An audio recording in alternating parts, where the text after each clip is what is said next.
वसुदेवसुतं देवं कंसचाणूरमर्दनं देवकी परमानंदं कृष्णं वंदे जगद्गुरुं। जगद्गुरु का स्मरण करते हुए मैं डॉक्टर शैलेंद्र कुमार आप सबके प्रिय धर्म मीमांसा चैनल पर स्वागत करता हूं, अभिनंदन करता हूं और धर्म मीमांसा चैनल की ओर से आप सभी के प्रति आभार प्रकट करता हूं कि हमारे जो सदस्य हैं उनकी संख्या 5000 पार कर गई है। अपने आप में 5000 एक सम्मानजनक संख्या है, क्योंकि जिस प्रकार की वार्ता हमारे चैनल पर होती है वो धीर गंभीर वार्ताएं हैं, शोधपरक हैं, अध्ययन से निकली वार्ताएं हैं। तो इसके जो गुणग्राही हैं, गुणग्राहक हैं, वो थोड़े कम ही तो होंगे। तो इसलिए मुझे लगता है कि यदि इतनी संख्या हो गई है तो ये बहुत ही उत्साहवर्धक संख्या है और मैं आशा करता हूं कि आगे भी हमारे सदस्यों की संख्या निरंतर बढ़ती जाएगी, क्योंकि जैसे जैसे हम धर्म में होते जा रहे हैं, देश धर्म में होता जा रहा है और अंततः संसार धर्म में होता जाएगा, तो स्वाभाविक है कि धर्मनिष्ठ लोगों की संख्या भी बढ़ेगी और धर्म मीमांसा चैनल पर देखने वाले और जुटेंगे। तो इसके बाद आज का जो विषय है बड़ा ही रोचक मुझे लगा और मुझे ऐसा प्रतीत होता है कि इस विषय को मैं अवश्य आपके सम्मुख रखूं। विषय यह है कि जब मैं बचपन में अपने गांव में रहता था, जहां मैं फिर से आ गया हूं, तो वहां यदि किसी की मृत्यु होती थी तो जो भी प्रक्रिया होती थी, पहले शव को बांधा जाता था, बांस की फरकी बनाई जाती थी जिसको अर्थी कहते हैं, और लोग उठा के ले जाते थे श्मशान की ओर और रास्ते में राम नाम सत्य है गूंजता था। वहां दाह संस्कार होता था और लौटते हुए जय सिया राम, जय जय सिया राम गूंजता था। मेरी स्मृति में जो बातें हैं वो मैं आपके समक्ष रखूंगा। तो किस लिए रखूंगा, क्यों रखूंगा, ये विषय क्यों आया मेरे मस्तिष्क में?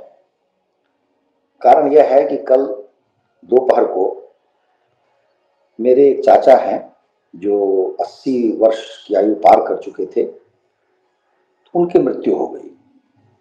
मृत्यु अति स्वाभाविक थी। जो शरीर धरती पर आया है उसको धरती से जाना है। गीता में भगवान कृष्ण ने भी कहा है कि जिसका जन्म हुआ है उसकी मृत्यु सुनिश्चित है, और उनकी मृत्यु दैव संयोगात स्वाभाविक मृत्यु थी, अकाल मृत्यु नहीं थी। 80 वर्ष की आयु उन्होंने पार की थी, ये कम आयु नहीं होती है। तो हुआ ये कि संध्या समय करीब 5 बजे के आसपास उन्हें श्मशान की ओर ले जाया गया, और चूंकि हमारे निकट के थे तो मुझे भी श्मशान जाना पड़ा। तो मुझे बचपन की वो बातें याद आने लगी, क्योंकि मैं पूरे 45 वर्षों के बाद अपने गांव में इस प्रकार की घटना का साक्षी बना। तो बचपन में मुझे याद है, और वो जो याद है वो मुझे कचोटती है, क्योंकि उस याद का संबंध हमारे धर्म से है। जब भी कोई व्यक्ति हमारे गांव में मरता था तो जब उसकी अर्थी बनाई जाती थी तो ये बात सहजता से लोग बोलते थे कि यह लाश भारी है या लाश हल्की है। लाश शब्द का प्रयोग होता था। बालपन में मुझे समझ में नहीं आया कि ये शब्द क्या है। मुझे लगा ये शब्द भी संस्कृत का होगा, हिंदी का होगा, हमारे समाज का होगा। बड़ा हुआ तो ज्ञात हुआ कि ये तो हमारा शब्द ही नहीं है। उसी प्रकार से एक शब्द है कफन। अब कफन शब्द का प्रयोग हुआ और वो हमारे लिए लोकोक्तियों में घुसा हुआ शब्द है कि मरने पर कफन नहीं मिलेगा, ये भी तुमको नसीब नहीं होगा। और गांव में तो जैसे गरीबी की व्याख्या करनी होती है तो कफन से ही कहते हैं कि मैं तो इतना गरीब हूं कि मेरे पिता मर जाएं तो कफन के पैसे नहीं जुटा पाऊंगा। इस तरह की बातें लोग करते हैं। फिर श्मशान शब्द नहीं बोलते, उस शब्द की जगह बोलते हैं मंजिल। तो ये तीन शब्द मेरे मस्तिष्क में दशकों कौंधते रहे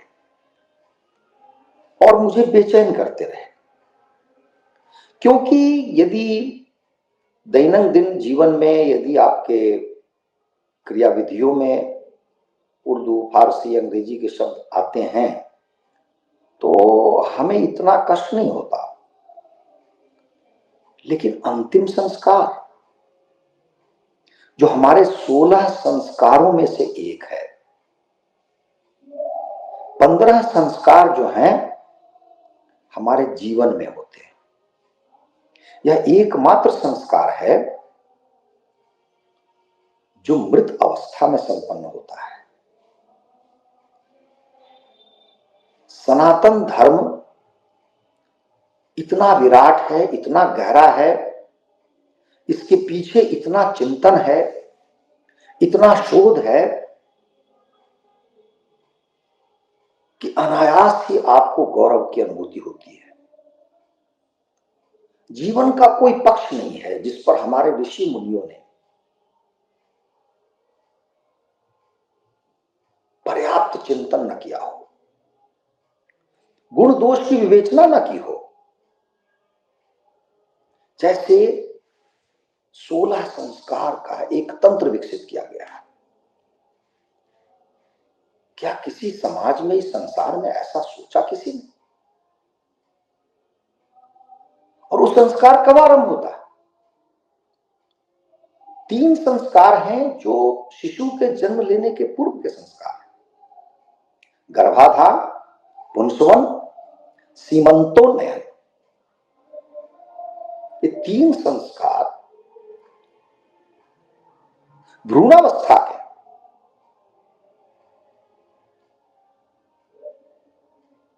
उसके उपरांत जात कर्म है, जन्म होते ही नामकरण है, निष्क्रमण है, जब पहली बार शिशु को घर से बाहर निकाला जाता है, बाह्य संसार से उसका संपर्क होता है, अन्नप्राशन है, जब पहली बार अन्न खाता है बच्चा, मुंडन है जिसको चूड़ा कर्म भी बोलते हैं, कर्ण भेद है, विद्यारंभ है, यज्ञोपवीत है, वेदारंभ है, केशांत है, समावर्तन है, फिर विवाह संस्कार है।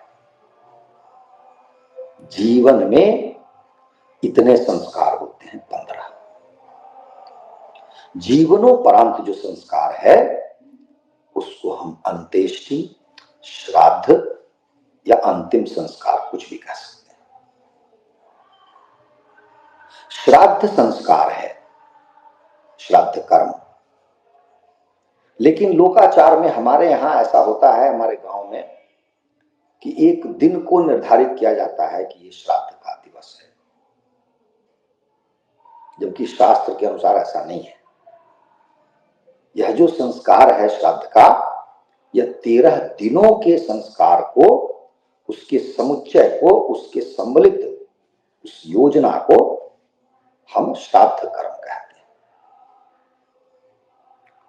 तो मेरा मूल प्रश्न यह था कि जब 16 संस्कार हमारे शास्त्रों से निकले तो अंतिम संस्कार में लाश कहां से आई, कफन कहां से आया और मंजिल कहां से आई?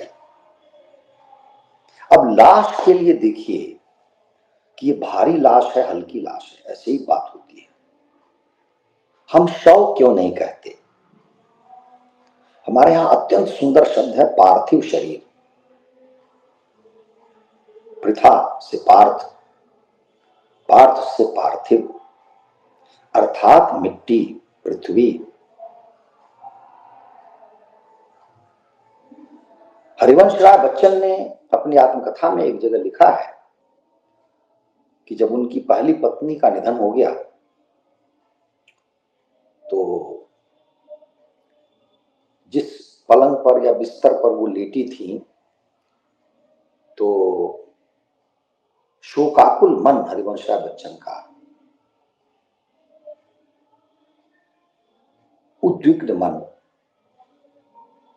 कुछ नहीं कर पा रहा था और मृत अवस्था में भी उनकी पत्नी उसी पर लेटी थी। कुछ समय बीता तो उनके पिताजी आए और पिताजी ने समझाया कि यह तो मिट्टी है, मिट्टी को क्यों बिस्तर पर रखते हो, मिट्टी को मिट्टी से मिलने दो,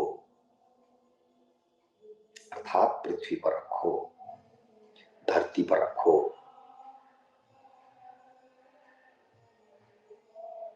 तो पार्थिव शरीर, हम क्यों नहीं कहते पार्थिव शरीर, क्यों नहीं कहते शव? शव या पार्थिव शरीर इतने कठिन शब्द नहीं है। हम तो बहुत कठिन शब्द बोलने के आदी हैं। श्राद्ध तो बोलते ही हैं और श्राद्ध के कर्म में हम द्वादशा और त्रयोदशी यह सब भी बोलते हैं। तो यहां कठिनाई की बात नहीं है, अबोध गम्यता की भी बात नहीं है, सुबोध शब्द है,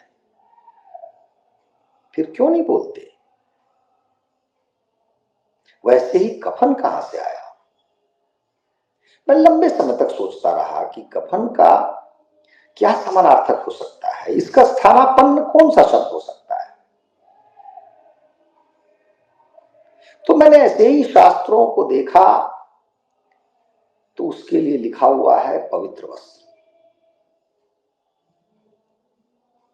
मृतक उस वस्त्र को धारण करता है क्योंकि वो एक नवीन यात्रा पर निकल पड़ता है, एक नूतन यात्रा पर चलता है। नूतन और पवित्र वस्त्र को धारण करके उसे नहलाया जाता है पवित्र जल से। तो जैसे हम किसी की तैयारी करते हैं, घर से बाहर जाता है, बड़ी यात्रा पर जाता है, जितनी बड़ी यात्रा है उतनी अधिक तैयारी करते हैं। तो यह तो अंतिम यात्रा है, इसके बाद कुछ बचता नहीं है। तो हम तो उसकी और सूक्ष्म तैयारी करते हैं। तेल, गुलेल, गुलाब का जल, सुगंधित सब कुछ डालते हैं, उड़ेलते हैं। तो कफन कहां से आया? जो कफन मुसलमानों में वह वस्त्र है जिसको लपेटकर मरा व्यक्ति कब्र में जाता है, उसके ऊपर मिट्टी डाली जाती है, उसका शरीर उसमें सड़ता है, अर्थात कीड़े खाते हैं। उर्दू की एक लेखिका थी, उन्होंने कहा था कि मैं अपने शरीर को कीड़ों के हवाले नहीं होने दूंगी, और वो लिख के मरी थी कि मेरे शव को जलाया जाए। मुझे स्मरण है कि हमारे बहुत बड़े विद्वान और कह सकते हैं तर्कशास्त्री दयानंद सरस्वती ने अपने सत्यार्थ प्रकाश में वर्णन किया है कि संसार में मृत्युपरांत जितनी भी विधियां हैं शरीर के लिए, उसके संस्कार के लिए, उनमें सर्वोत्तम है जलाना, सर्वोत्तम जलाना है। एक तो जलाने की प्रक्रिया में कोई स्थान ग्रहण नहीं करता है। छोटा सा श्मशान हो, उसमें सैकड़ों हजारों वर्षों तक सैकड़ों हजारों शवों को जलाया जा सकता है, लेकिन एक कब्र बन गई तो स्थान छेक लेता है, तो छेक लेती है कब्र। और यदि उस पे कोई पक्का बना दे, चबूतरा बना दे, कुछ बना दे, नाम लिख दे, तब तो वो सदा के लिए स्थान आरक्षित हो जाता है। कल्पना कीजिए यदि भारत में हिंदू बहुसंख्यक नहीं होते तो लगता है एक आध राज्य के बराबर तो भारत में कब्रिस्तान ही हो जाता। हम भाग्यशाली हैं कि हिंदू हैं, और हमें यह प्रयत्न करना चाहिए कि मुसलमान ये कब्र वाला धंधा छोड़े, अन्यथा होगा ये कि वो तो कब्रिस्तान ऐसे ही विस्तार करते जाएंगे और व्यर्थ की जो भूमि है उस पर कब्जा करेंगे मरने के बाद भी। तो मैं कह रहा था कि ये कफन कहां से आया, यह लाश कहां से आई, और अंत में यह मंजिल कहां से आई। क्यों श्मशान नहीं बोलते हैं? श्मशान नहीं बोलते, संस्कृत का शब्द है, गांव देहात में शमशान चलता है, लेकिन अच्छे शब्द दो हैं इसके लिए, मुक्तिधाम, मोक्षधाम, वो भी हम बोल सकते हैं। ऐसा क्या हुआ कि ये जो मुसलमानी शब्द है हमारे 16 संस्कारों में से एक अंतिम संस्कार में घुस गए? क्या कारण हो सकता है? एक कारण मुझे समझ में आता है। प्रेमचंद ने एक कहानी लिखी थी, कफन। उसमें दो पात्र थे, घीसू और माधव। दोनों पात्र हिंदू हैं। एक की पुत्री की मृत्यु हो जाती है। मृत्यु के बाद कफन के लिए ये दोनों पैसे जुटाते हैं। गरीबी इतनी है, निर्धनता इतनी है, पैसे देखे नहीं है कि उन पैसों का गलत उपयोग करते हैं और अंततः कफन नहीं खरीद पाते। वैसे तो इस कथा से ही मुझे बहुत आपत्ति है, कथा को लेकर के, कि प्रेमचंद को क्या आनंद था इतनी निर्धनता दिखाना, गरीबी दिखाना और हिंदू समाज को हर समय निंदित करना। घीसू और माधव हिंदू थे। क्या आप कल्पना कर सकते हैं कोई ऐसा हिंदू होगा? यहां तो उनको शराबी और गलत व्यक्ति के रूप में चित्रित किया गया है दोनों को, लेकिन सामान्यतया ऐसा हम देखते नहीं है, होता नहीं है। और यदि हुआ भी होगा तो अपवाद स्वरूप हुआ होगा।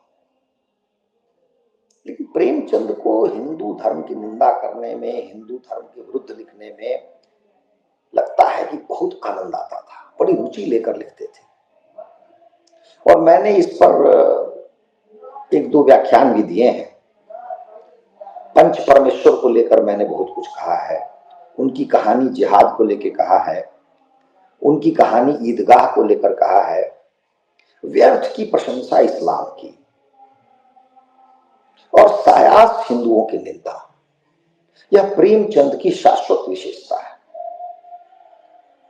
प्रेमचंद आरंभ में पूर्णतः उर्दू के लेखक थे। कालांतर में लाभ के लिए उर्दू से हिंदी में आए, क्योंकि उन्हें लगा कि हिंदी में पाठकों की संख्या कई गुना अधिक है। तो कफन नामक कहानी लिखी। कफन क्यों नाम रखा? मुसलमानी शब्द का प्रयोग क्यों किया? तो जब साहित्यकार किसी शब्द का प्रयोग करता है तो वह शब्द सम्मानित शब्द माना जाता है, व्यवहार में और तेजी से चलता है। तो मैं मानता हूं ये लाश, ये कफन और ये मंजिल नए शब्द हैं, कोई बहुत पुराने नहीं है हमारे समाज में, और इनको इस प्रकार से स्थापित किया गया है, जो अत्यंत दुखद है। और कष्ट देते हैं शब्द। तो मेरा निवेदन है कि हम मोक्षधाम बोलें, मुक्तिधाम बोलें, पवित्र वस्त्र बोलें,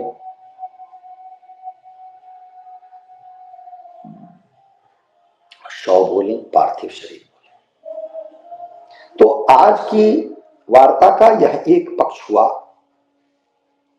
दूसरा पक्ष यह है कि जब मैं श्मशान में था तो मैं सोचता रहा कि सचमुच ये संस्कार क्या होता है, दाह संस्कार क्या है, इसकी क्या विधि है, शास्त्रोक्त विधि क्या है, शास्त्र क्या कहते हैं। तो पहली बात तो यह है कि हमारे यहां व्यक्ति की मृत्यु के बाद दो विधियां बताई गई हैं। जो साधु हैं, सन्यासी हैं, उनके लिए समाधि निर्धारित की गई है। उनके शरीर को अग्नि को समर्पित नहीं किया जाता। सामान्य जनों के लिए अग्नि है और दाह है। प्रश्न उठता है कि साधु सन्यासी में ऐसी कौन सी विशेषता है कि उन्हें अग्नि के योग्य नहीं समझा जाता या अग्नि को नहीं समर्पित किया जाता। तो माना यह जाता है कि जो साधु और सन्यासी हैं वो आसक्ति से मुक्त हैं, अनासक्त हैं।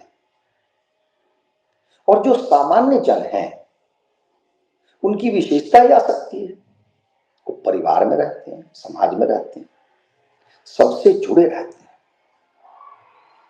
अग्नि द्वारा पूर्णतः शरीर को नष्ट कर देना, जला दिया जाना, उस आसक्ति से मुक्ति है उस आत्मा की। जबकि साधु और सन्यासियों के विषय में ऐसा आवश्यक नहीं। और क्या अभिप्राय हो सकता है? चलिए सामान्य जनों की बात करते हैं। तो सामान्य जन में ये जो पूरा का पूरा दाह संस्कार है या श्राद्ध संस्कार है, अंतिम संस्कार है, इसका मूल लक्ष्य क्या हो सकता है, मूल उद्देश्य क्या हो सकता है? गरुड़ पुराण के अनुसार अगले जन्म में जो मृतक है वो नए शरीर में प्रवेश का अवसर जो मिलता है या कहिए कि उसका द्वार खुले, इसके लिए अंतिम संस्कार है। अर्थात अंतिम संस्कार मृतक के लिए नए शरीर में प्रवेश के द्वार को खोलता है। तो यदि ऐसा न करे तो हमारी मान्यता यह है कि आत्मा भटकती है। नए शरीर का जो प्रवेश द्वार है वो नहीं मिलता है, लंबा समय भी लग सकता है।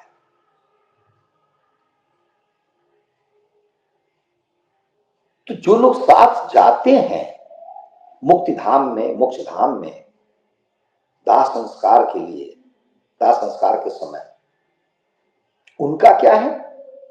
जैसे मैं गया और लोग भी गए, तो शास्त्र बताते हैं कि अंतिम संस्कार में भाग लेना बड़ा पुण्य कर्म है। जिसको जहां अवसर मिले वहां जाना चाहिए। तो एक नियम भी निर्धारित है कि जिस घर में देहांत हुआ है, किसी व्यक्ति का निधन हुआ है, उस घर से 100 गज की जो एक परिधि बनती है दूरी, और 100 गज में जितने भी घर आते हैं उन घरों में रहने वाले व्यक्तियों को उस शव यात्रा में अवश्य जाना चाहिए, उस अंतिम यात्रा में भाग लेना चाहिए। और जो व्यक्ति सक्षम है उन्हें बारी बारी से अर्थी को कंधा देने का प्रयत्न करना चाहिए, क्योंकि इसे भी पुण्य कर्म कहा गया है। वहां एक विधि है कि छेद वाले घड़े में जल भरा जाता है, उससे परिक्रमा होती है, सबको बहुत सारे कार्य होते हैं, और बाद में उस घड़े को फोड़ दिया जाता है उसके जल का प्रयोग करके। यह प्रतीकात्मक है। छेद वाला घड़ा इसलिए होता है कि घड़ा आपका शरीर है। कितनी कविताओं में घड़े के रूप में शरीर को व्यक्त किया गया है, और छेद जो है आपकी घटती आयु है, जो प्रतिदिन थोड़ी थोड़ी घटती है। तो जब वो पानी टपकता हुआ घड़ा जाता है तो एक साथ ये संदेश देता है कि ऐसे ही तो आयु क्रमशः घटती जाती है। यदि छोड़ दिया जाए उसको तो कुछ समय के बाद उसमें जल नहीं बचेगा, अर्थात जीवन समाप्त हो जाएगा, आयु पूरी हो जाएगी। तो यह जो घड़ा है ये प्रतीक है, और फोड़ा इसलिए जाता है कि जो मृतक है उसका शरीर अब मुक्त हो गया, यह उसका प्रतीक है। उसका शरीर से आत्मा का मोह भंग हो गया। तो ये बहुत ही अच्छा एक है। चिता सामान्यतः हम शब्द का प्रयोग करते हैं, चिता जल रही है, लेकिन मैंने शास्त्रों में देखा कि उसको वेदी कहा गया है, कि मृतदेह को वेदी पर रखा जाता है, और उस स्थान को जहां ये चिता सजाई गई है या वेदी सजाई गई है उसको क्या बोलते हैं? कितना सुंदर शब्द है, विश्रांत स्थल। विश्रांत स्थल, जहां परम शांति प्राप्त हो जाए। अब कोई बेचैनी नहीं है, किसी प्रकार की पीड़ा नहीं है, किसी प्रकार का कष्ट नहीं है, वो शांत है, शांत है, आनंद है। मरणासन्न व्यक्ति, व्यक्ति जीवित है, व्यक्ति मरा नहीं है, मरने वाला है। तो मरणासन्न व्यक्ति का जो सिर है उसे शास्त्र कहते हैं उत्तर दिशा में रखना चाहिए। ये इसके पीछे बहुत ही अच्छा कारण है। पृथ्वी का जो गुरुत्वाकर्षण है वह कार्य करता है, और मरणासन्न व्यक्ति के प्राण बिना कष्ट के या कम कष्ट के छूटे, इसलिए ऐसा किया जाता है। लेकिन मृत्योपरांत चिता पर, वेदी पर सिर दक्षिण दिशा में रखा जाना चाहिए। हमारे यहां उत्तर दिशा में रखा जाता है। मुझे ऐसा लगता है कि ये शुद्ध अज्ञानता के कारण है, अज्ञानतावश ऐसा करते हैं लोग, क्योंकि दक्षिण दिशा में रखना आवश्यक है, अनिवार्य है। दक्षिण दिशा क्या होती है? मृत्यु के देवता यमराज की दिशा है, तो उसको हम यम दिशा भी कहते हैं, यम की दिशा है। तो यम की दिशा में हम दीपक भी जलाते हैं, यदि यम को प्रसन्न करने के लिए, पूजा करने के लिए दीपक जलाते हैं, दक्षिण दिशा में जलाते हैं। तो यदि शव का सिर दक्षिण दिशा में आपने रख दिया तो वह शव यमराज को, यम को, मृत्यु के देवता यम को समर्पित है। तो क्या होगा? यम प्रसन्न होंगे, सहायक होंगे उसके आगे की यात्रा के लिए। मृतक की आत्मा नहीं भटकेगी, मृतक की आत्मा को स्वर्ग की प्राप्ति होगी, या विशेष योनि में जन्म का सुख मिलेगा, जीवन का सुख मिलेगा। और वो तो शास्त्रों में बहुत विशद वर्णन है, किस व्यक्ति ने कैसा कर्म किया है, कैसी साधना की है जीवन में।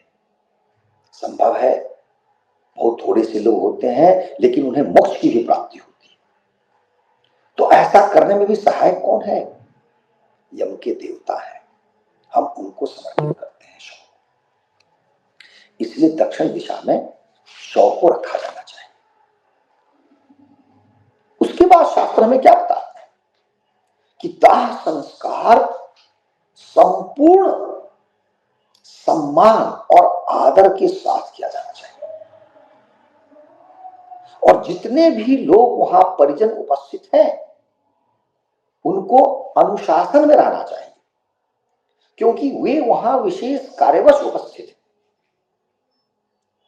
इसलिए कर्म सुझाया गया है कि मृतक के प्रति संवेदना के कुछ शब्द तो कहें। तो यदि वहां कोई चर्चा परिचर्चा होनी है तो मृतक के विषय में कुछ बात करें। कितने अच्छे व्यक्ति थे, क्या किया था जीवन में, उनसे सहानुभूति या संवेदना प्रकट करना चाहिए। इसीलिए मुक्तिधाम में, मोक्षधाम में हंसी मजाक, परिहास, अनुचित वार्तालाप, इन सब का निषेध है, वर्जित है। और इस पर बहुत बल दिया गया है। कल भी मैंने देखा कुछ लोग ऐसा कर रहे थे जो अत्यंत कष्टप्रद है, दुखद है, अज्ञानतावश है। क्योंकि अब कारण जानिए, क्योंकि क्षेत्रज्ञ देव होते हैं। क्षेत्रज्ञ देव, क्षेत्र को जानने वाले देव वहां विराजमान होते हैं और उनकी दृष्टि उस समय वहीं गड़ी होती है। तो हम सब क्या है? हम सब क्षेत्रज्ञ देव की दृष्टि के तहत वहां पर बैठे हैं। वो देख रहे हैं, उस सबके आचरण को देख रहे हैं। उनको कष्ट पहुंच रहा है। एक मिनट के लिए आप कल्पना करें कि कल को आपकी बारी आएगी और आपके बारे में भूल कर सब लोग हंसी मजाक करेंगे। आप कल्पना करके देखिए आपको कितना कष्ट होगा कि फिर आप आए क्यों थे, किसके लिए आए थे, किसने बुलाया था। और क्षेत्रज्ञ देव जो आपको देख रहे हैं वो एक प्रकार से यही दंड आपको देंगे। वो आपको स्मरण कराएंगे कि जब कोई और यहां पर चल रहा था तो तुम क्या कर रहे थे।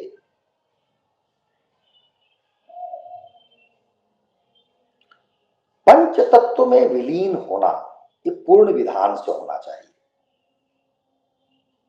तो व्यक्ति को देह और मन के बंधन से मुक्ति मिलती है। इसलिए पूर्ण विधान पर बल दिया जाना चाहिए। अब क्या है कि मृतक तो चला गया, दाह संस्कार हो गया, परिजन है, उनके बीच क्या होता है? तो उनके बीच 10वें दिन मुंडन होता है। मुंडन क्या है? जैसे मैंने भी संस्कारवश अपनी दाढ़ी नहीं काटी, अगले 9 दिन तक नहीं रखना पड़ेगा, क्योंकि यही हमारा संस्कार है। तो उस दिन मुंडन संस्कार होता है, जिस दिन ये बाल दाढ़ी सब उतारे जाएंगे। इसके पीछे का क्या कारण है? हिंदू धर्म में मुंडन संस्कार अत्यंत महत्वपूर्ण संस्कार है।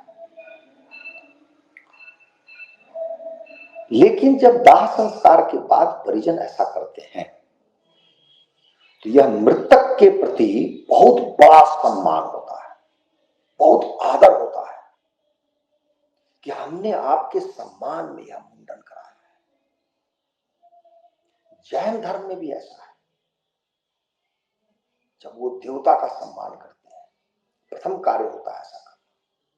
हिंदू धर्म में भी है, सन्यासी ऐसा करते हैं, साधु ऐसा करते हैं। तो बड़े सम्मान की बात है। दूसरा भी एक कारण है, लेकिन आज के युग में इतना आवश्यक नहीं है कि पहले इतने सारे साधन नहीं थे सफाई के। तो एक ये भी मान्यता थी कि जो भी जीवाणु कीटाणु बड़े बड़े बालों दाढ़ियों में आ गए हैं वो सब नष्ट हो जाएंगे, संक्रमण नहीं होगा। लेकिन आज चलिए उतना महत्वपूर्ण नहीं है, लेकिन मृतक के प्रति सम्मान तो बहुत आवश्यक है। हमें तो सौभाग्यशाली होना चाहिए कि हमें ऐसा अवसर मिला कि हम किसी मृतक का सम्मान कर रहे हैं। 12वें दिन पिंडदान होता है और 13वें दिन मृत्यु भोज। मृत्यु भोज के विषय में आर्य समाजी जैसे लोग या अन्य लोग भी उन्होंने बहुत इसका प्रयास किया है, लेकिन सच क्या है? मृत्यु भोज आवश्यक है और जो पूरा श्राद्ध कर्म है उसमें परिजनों का जुटना, व्यापक परिवार परिवेश का, सब लोगों का मिलना जुलना बहुत आवश्यक है। जिस व्यक्ति के घर में मृत्यु हुई है, किसी का देहांत हुआ है, वो शोकाकुल परिवार है, शोकग्रस्त परिवार है। 13 दिन का समय बड़ी सुगमता से, सहजता से शोक से बाहर आने की प्रक्रिया है, जिसका आधार बहुत ठोस है। मैंने व्यक्तिगत रूप से अपने पिताजी की मृत्यु के बाद मुझे अनुभूति हुई थी कि यदि ये संस्कार नहीं होता, हमारे घर इतने लोग नहीं जुटते और इन क्रिया विधियों में हम न लगते, तो संभवतः हम तो शोकाकुल ही रहते। शोक से निकलने का, शोक से मुक्ति का यह चिर परिचित, जिसको टाइम टेस्टेड कहते हैं, वह विधि है। तो इसलिए बिहार, जहां पर उर्दू का कोई अधिक प्रभाव नहीं रहा, वहां जब मैं ये लाश, मंजिल और कफन सुनता हूं तो मुझे झुंझलाहट होती है, क्रोध आता है, क्षोभ होता है। तो हम सायास इन शब्दों को हटा दें अपने व्यवहार से, और उसी को बताने के क्रम में मैंने बताने का प्रयास किया कि 16 संस्कारों में एक संस्कार, वो अभी अंतिम, उसमें हम उसको शुद्ध रखें, उसको दूषित न होने दें। यह हमारा पुनीत कर्तव्य है। हमारे ऊपर यह दायित्व है कि जैसे हमारे पुरखों ने, ऋषि मुनियों ने जो संस्कार हमें दिया है, उस संस्कार को हम आगे बढ़ाएं। और इसे ही परंपरा कहते हैं।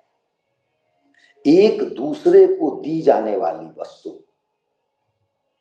परंपरा है। परस्पर एक दूसरे को दे रहे हैं, और देते देते ही तो हम यहां पहुंचे। इसलिए मेरा ये छोटा सा प्रयास रहा आज कि हम अपने ही संस्कार से परिचित हों, उसे समझें, शास्त्रोक्त विधि क्या है वो जानें। मेरे एक चाचा है, उन्होंने मुझसे पूछा कि छोटी छोटी लकड़ी होती है आम की, कच्ची लकड़ी, तो एक हाथ में उसके 3 टुकड़े रखते हैं, एक हाथ में 2, और जब हम श्मशान से निकलते हैं तो उसको पीछे की तरफ फेंकते हैं। मैंने शास्त्रों में देखने का प्रयत्न किया, ऐसा कुछ मुझे मिला नहीं, तो इसको मैं लोकाचार मानता हूं।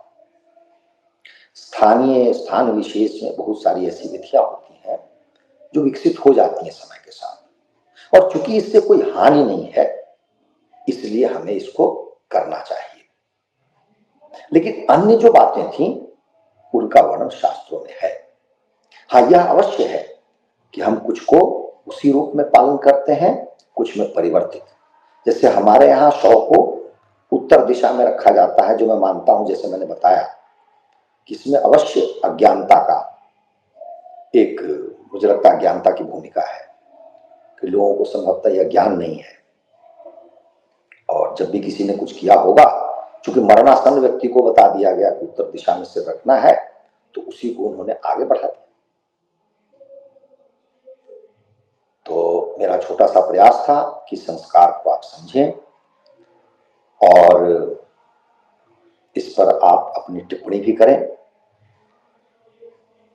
और आशा है कि आपको ये वार्ता अच्छी लगेगी।